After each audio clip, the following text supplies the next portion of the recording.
تشویشناک بات ہے۔ میں سمجھتا ہوں کہ جتنی تنخواہیں دی جا رہی ہیں ہمارے پاکستان کے معاشی ماحول میں، یہ وہ تنخواہیں ہیں جو کہ نہیں ملنی چاہیے، نہیں دینی چاہیے۔ میں تو اپنے زمانے کی بات کر سکتا ہوں، جب میں کرکٹ بورڈ سے وابستہ ہوا تھا، یہ 70 کی دہائی کی بات ہے، تو بڑا مختصر سا عملہ ہوتا تھا کرکٹ بورڈ کا۔ ایک سیکٹری ہوتا تھا، وہ آنریڈی ہوتا تھا، اعزازی ہوتا تھا۔ مجھے یہ اعزاز حاصل ہے عبدالحفیظ کارزار صاحب کے زمانے میں ان کے ساتھ سیکریٹری تھا۔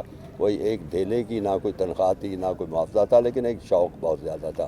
ایک اسسٹنٹ سیکرٹری تھا، اس کی بھی بڑی معمولی سی تنخواہ تھی، تو بڑا اچھا کرکٹ بورڈ چلتا تھا، بڑے زبردست ٹیمیں تیار ہوتی تھیں، ملک میں بھی بڑی کرکٹ ہوتی تھی۔ اور اس زمانے کی آپ دیکھیں 70 کی دہائی کی جو ٹیمیں تھیں اور اس کے بعد 80 کی دہائی کی جو ٹیمیں تھیں، وہ بہت شاندار تھی، بڑا اچھے لوگ سامنے آئے تھے، پاکستان کرکٹ کا گراف بھی بہت اونچا گیا تھا۔ اس کے بعد پتہ نہیں کیا ہوا، آہستہ آہستہ ہم کچھ ماڈرنزم کا شکار ہوئے، پھر اس کے بعد یہ ایک تنخواہیں بڑھانے کا سلسلہ ہوا۔ میں آپ کو اتنا بتا دوں، میرے زمانے میں بہت ایک بڑی شخصیت جو تھی، وہ چیف ایگزیکٹو اس کا عہدہ تھا، سیکٹری بھی ہوتا تھا، لیکن ایک چیف ایگزیکٹو کا عہدہ بھی ہو چکا تھا۔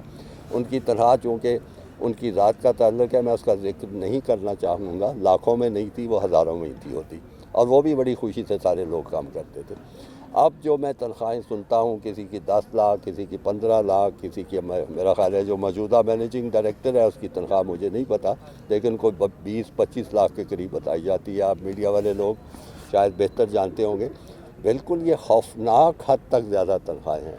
میں نہیں سمجھتا کہ جو یہ پیسہ جو ہے وہ سارا کرکٹ کا پیسہ ہے۔ ایک میں وضاحت کر دوں کہ کہتے ہیں کہ جی ٹیکس پیئر کا اس سے کوئی تعلق نہیں ہے۔ اب یہ آپ کا جو ٹورنامنٹ ہو رہا ہے، اس میں ایک سپانسر ہیں ہمارے ساتھ کھڑے ہوئے ہیں، انہوں نے پیسہ لگایا، تو کرکٹ کا پیسہ ہے، یہ کرکٹ کھیلنے والوں پہ پہلے لگنا چاہیے۔ اگر آپ کرکٹرز کو اچھے معاوضے نہیں دیں گے، اس کا یہ بہت بڑا نقصان ہوتا ہے کہ آپ کرکٹرز کو معاوضے اچھے نہیں دیں گے تو ان کا دل کرکٹ میں اتنا نہیں لگے گا جتنا کہ لگنا چاہیے۔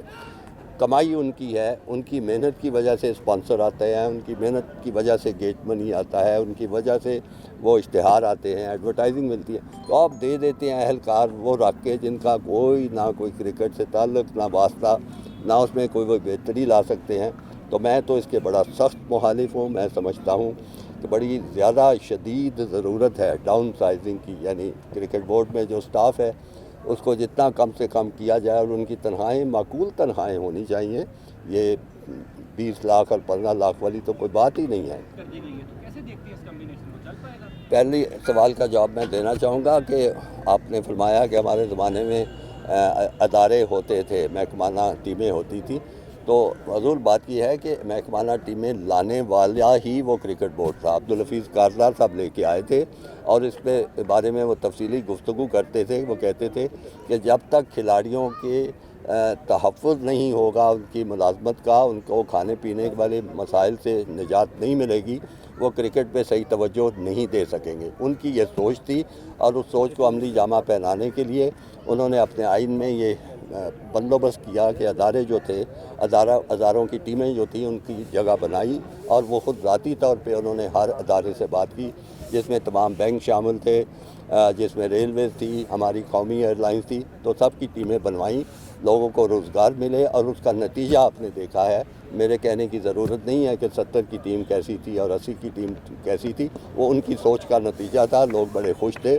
اب یہ ختم کیا گیا ہے بندوبست، لیکن میں سمجھتا ہوں کہ یہ بھی ٹھیک ہے کہ علاقائی کرکٹ جو ہے اس کو فروغ ہونا چاہیے، اس کی بہتر ہونی چاہیے، لیکن اگر آپ ایک بنے بنائے نظام کو بدلتے ہیں تو اس کا کوئی متبادل ہونا چاہیے تھا۔ میں سمجھتا ہوں کہ یہ بندوبست ہونا چاہیے تھا کہ بجائے اداروں کو اور محکموں کو بالکل فارغ کر دیتے، جھنڈی دکھا دی جاتی کہ اب آپ فارغ ہیں، یہ نہیں ہونا چاہیے تھا۔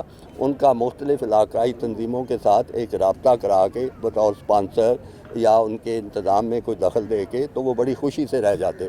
یہ جو خرابی ہوئی ہے، اس کا اتنا نقصان پہنچے گا پاکستان کرکٹ کو، اور پہنچ بھی رہا ہے، کیونکہ میری اطلاع ہے کہ کھلاڑی بہت بد دل بھی ہیں، بڑے پریشان بھی ہیں، تو یہ بڑا نقصان ہے۔ باقی آپ نے کرکٹ ایسوسی ایشن کی بات کی ہے، تو وہ ان کو بھی ٹھیک کرنا چاہیے۔ اگر وہ نہیں ٹھیک ہوں گے تو کلب کرکٹ بھی آپ کی نہیں ٹھیک ہوگی، وہاں پہ سیاست ہوگی، تو یہاں سے صحیح ٹیمیں نہیں بنیں گی، تو پھر اللہ حافظ ہے کرکٹ کا.